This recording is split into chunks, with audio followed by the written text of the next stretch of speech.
tested a good exercise on for developing guitar solo skills.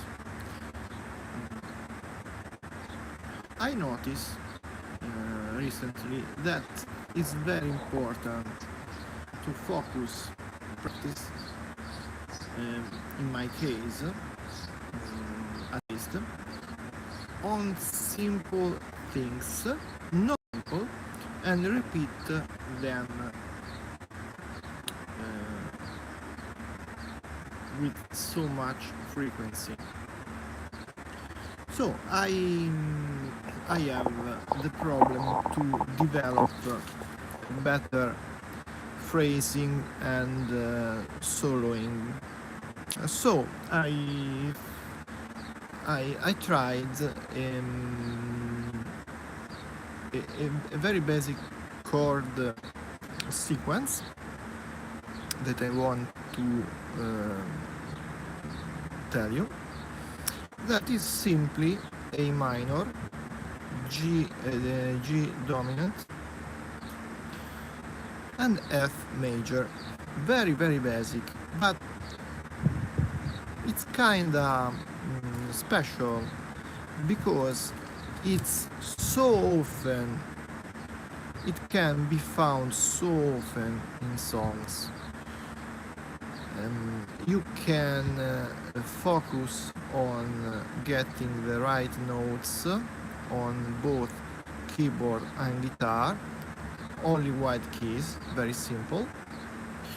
But I think this way it's important to master simple things and then add level of complexity. I like so much the YouTube channel Guitar Mastery. I will put in description or somewhere a link to it because I love it so much. They say every time master things to get extremely good at them and free your mind to thinking, because if you repeat things so many times you can spend no efforts on them. That's I'm trying to experiment with that, but also I choose that chord sequence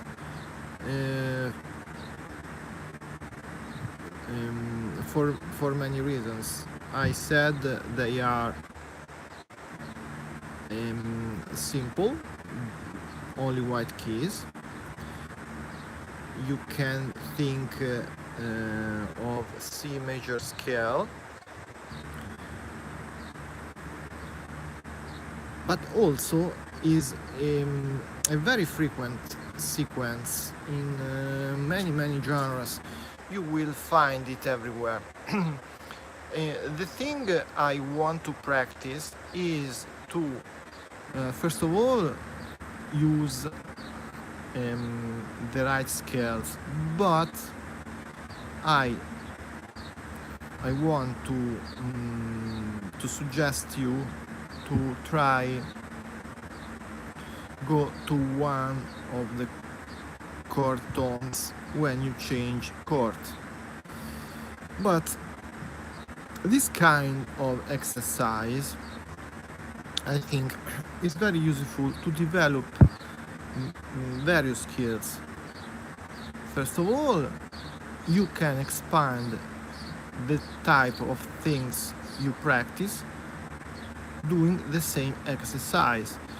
I'm used to take it and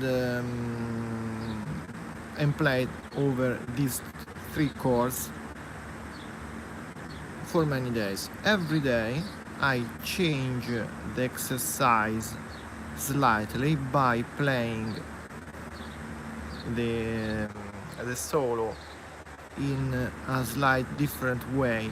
One day I can think to focus on the A minor chord, for example, and practice pentatonic scale, minor pentatonic scale, but I also can choose different minor pentatonic boxes, and it's so crucial, in my opinion, to know the scale degrees you find on each note of the pentatonic, so you can figure out the sound, you can imagine the sound you are going to play beforehand.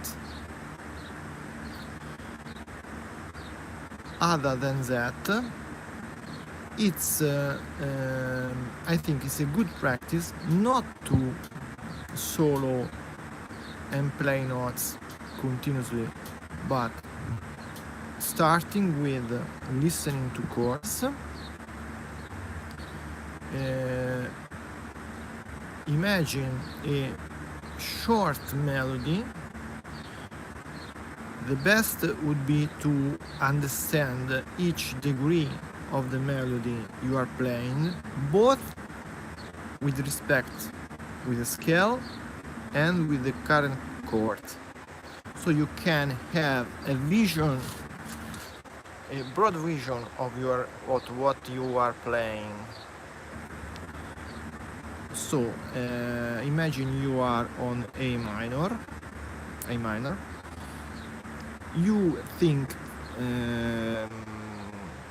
3, 4, 5, 6 notes, and you play them knowing beforehand their degree and their sound in your mind.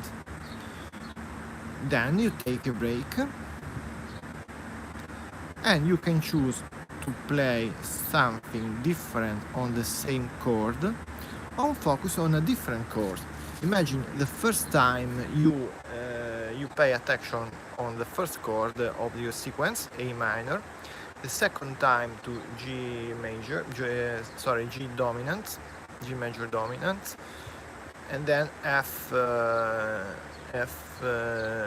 major. So you can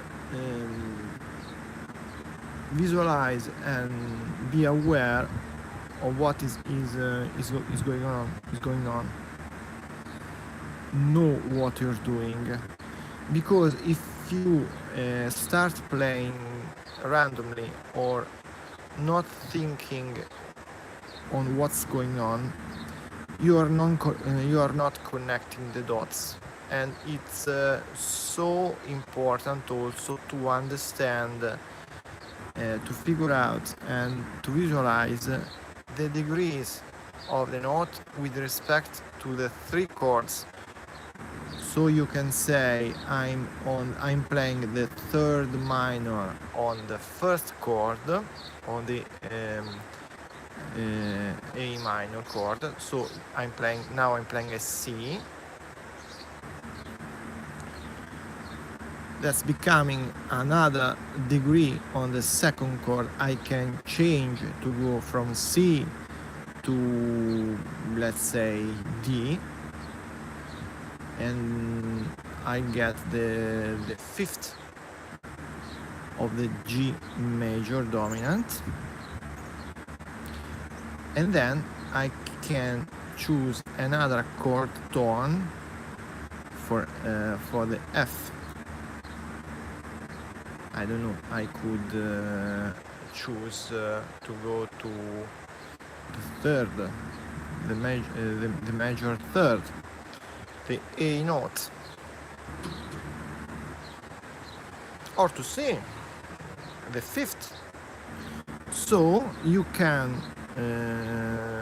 buy to the listener.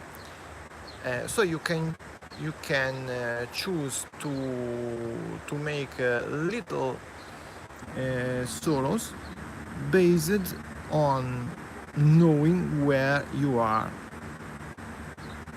At least, even if you are not great at that solo at the moment, nevertheless you can get good at mastering the keyboard. So you practice where you are on keyboard, and that's a good way to understand notes on keyboard, I think. Um, I like to follow some great video on YouTube. Have a check at Jens Larsen. I think is one of the best teacher of jazz for guitar. But the idea is this: it's very important, in my experience, to practice over and over on simple things, but repeating again and again to get it automatically. You don't have to think it. And I will ensure you that every time you pick up your guitar, something changes in your mind. You can accomplish things in a way more natural way. So it comes a moment in which you don't think at what you're doing, but you do it quite well. For example, I struggled to make some arpeggios on chord tones of a certain chord, let's see, A minor, but playing it again and again and in context is getting better and better, because it's also very important to play in context. If you play an arpeggio alone, probably it won't head very easily. It's important to create something musical, something that could be really present in a song, by putting the arpeggio in something bigger, a phrase. I think it's very important to understand that I don't want to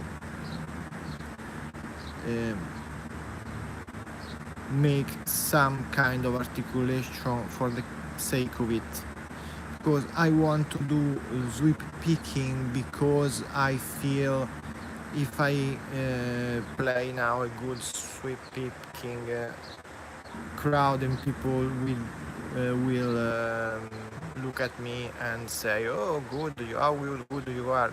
No, I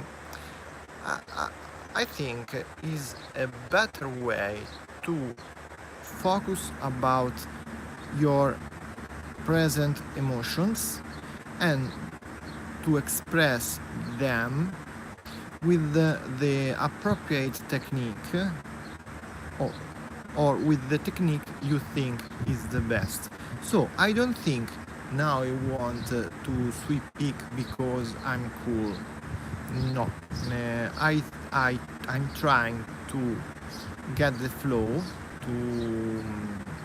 to be part of the music I'm trying to play. And if in that moment, for example, I feel more excited and I want, because I feel it, to give a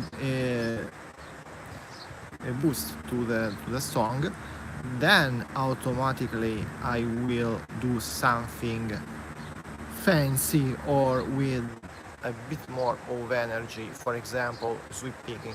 But it starts from the state of mind, from the mood of the moment. The sweep picking is a consequence of that. So it's so important to focus on emotions when you play. But the problem is, if you are coping with technique, with where are the notes, how do I get the right notes, the right chord tones, you will miss that. So, as I said in a previous video, DJing is important to focus on emotions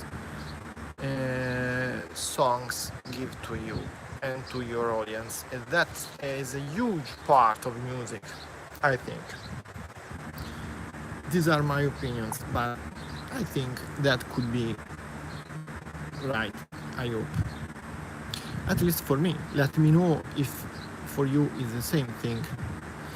So I try, as I said earlier, to focus on and practice a layer of difficulty, and once I've got it right for so many times, I move to the next level. For example, if I want to jazz a little more, I could think of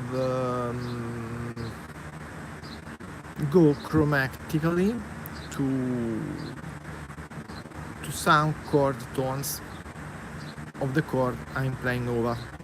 But if you could be a little confused at the beginning. Why? Because you have to know the chord the chord tone to reach, two, to go there chromatically, and so you have to play the chromatic passage a bit earlier than the chord tone that probably would be on a stronger beat than the chromatic passage. So it's so important to know by heart the target notes or the chord tones of the chord you are playing over. Then you can comfortably play ahead other chromatic notes. So it's so fundamental for me to understand. I understanding these things in these days. I'm practicing them. But I trying to do what the channels I mentioned are saying to us. Try to master what you are doing by repeating it so much that you can get comfortable with solos, with a particular skill. Once you have internalized it, then you can go to the next level. If you are building a floor on a house, you have to have built the floors under that in a very solid way,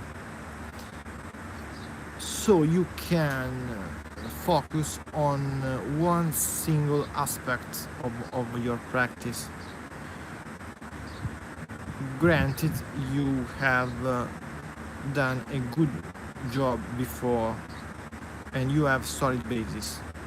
I think this could be very funny also because you can touch with your hands progresses.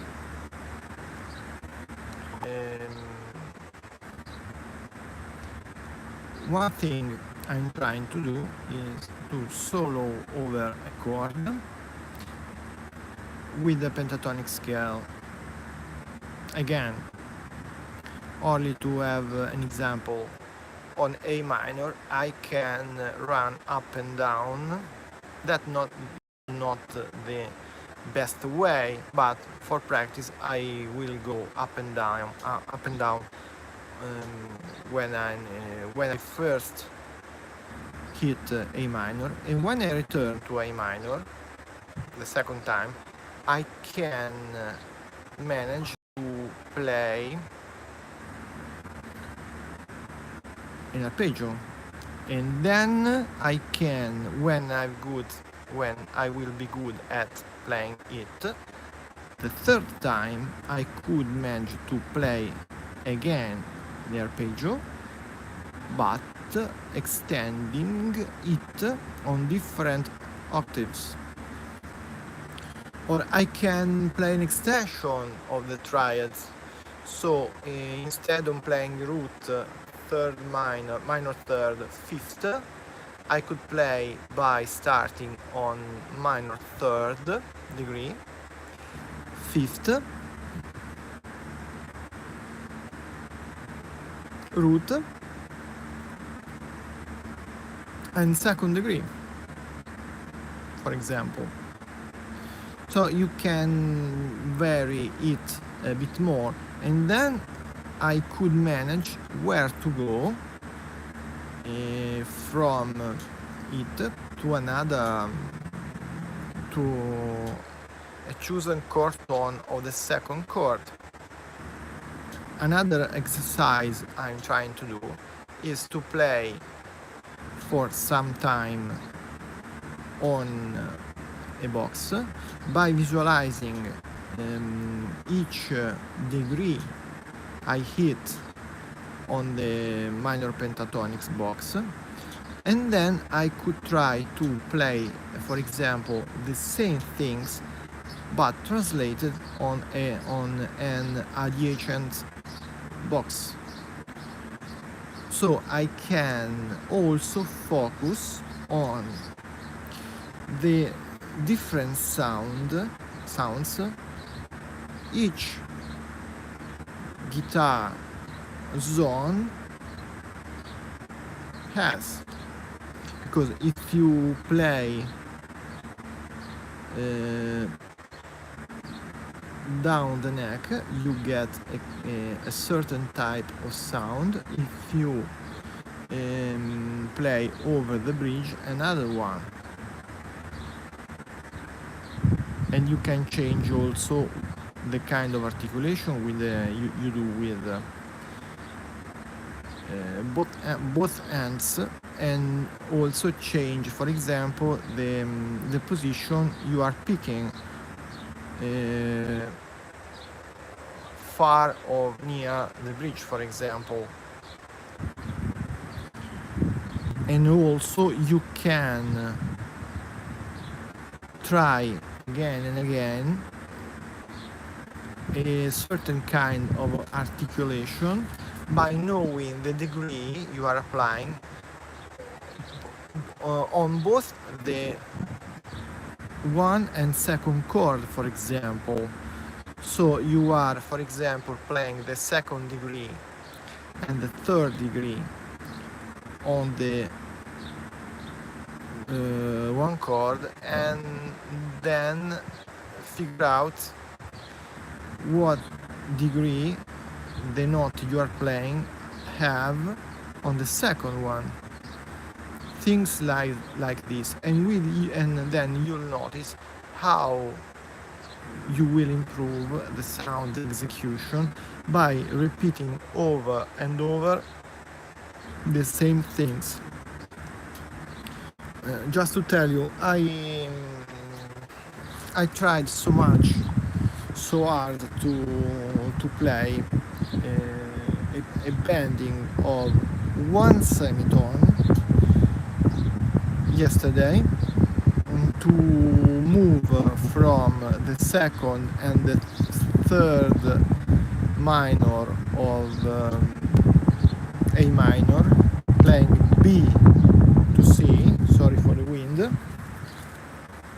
I was saying I was trying to play in bending from B to C, only half step of bending, very simple. But I noticed how important it is to bend and keep bending on time. That makes a huge difference to be able to control timing even on bending. And it's the simplest kind of bending, just one semitone.